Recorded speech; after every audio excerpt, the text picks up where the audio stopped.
Welcome back to the fantasy edition of The Dot, sponsored by Matt Bauer's Auto Group. It looks like Chris Olave is going to be back on Thursday night. And I guess maybe some fantasy managers might have a tough decision, especially if they're hesitant that he won't play a full allotment of snaps coming back from the concussion. I'd be full go with him and, have very high expectations with him. Someone on Twitter actually asked me if they should bench Amon-Ra St. Brown for him. I wouldn't quite go that far, but I think definitely a top 20 receiver this week, if not even close to the top 15, top 10. What do you think? I think it's a great game for him. The runway's clear. I don't think he's going to have to really compete with anyone for targets, and I think that they're going to try to get him the ball. And last week, they went 1 for 5 in the red zone. He's been a weapon in the red zone for them this season. He has 2 touchdowns down there. I think he's going to have a lot of opportunity, a lot of targets. I think he's a pretty safe play.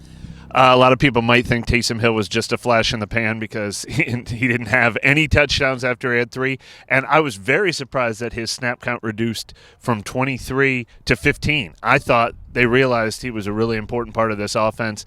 But I think they still should realize that. I'm not going to give up hope that, we know what he is for fantasy. He's a lottery ticket. He's a gamble. But I think 15 snaps was the anomaly. I think it should go up from there. And I do actually think their use of him was more creative. They had him running a route in the red zone as a tight end. I think that touchdown catch is going to come soon. And I bet they get the ball in his hands even more. So I kind of feel the same way I did. Outside of the top 8, 10 tight ends in fantasy, I like Taysom Hill as a high upside guy.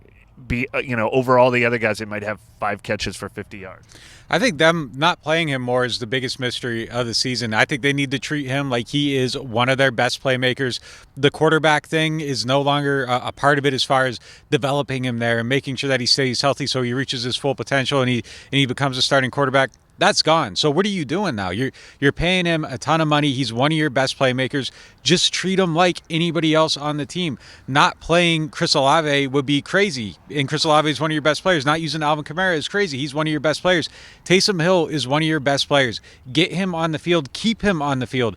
Move him around. Create mismatches. Make the defense make decisions. The way they're using him in little bits and spurts, I think that they're overthinking it a little bit, and they just need to find a way to get him the ball, make him effective, and when they do that, they're going to win more games than they don't because he is a good NFL football player. Especially when you're protecting a 9-point lead in the final 20 minutes of the game. That was one of the most surprising things of that entire game against Cincinnati. One last tip, if you're looking for someone to pick up on the waiver wire this week, I like Rondale Moore from Arizona. Even though DeAndre Hopkins is coming back, Rondale Moore does a lot of damage out of the slot.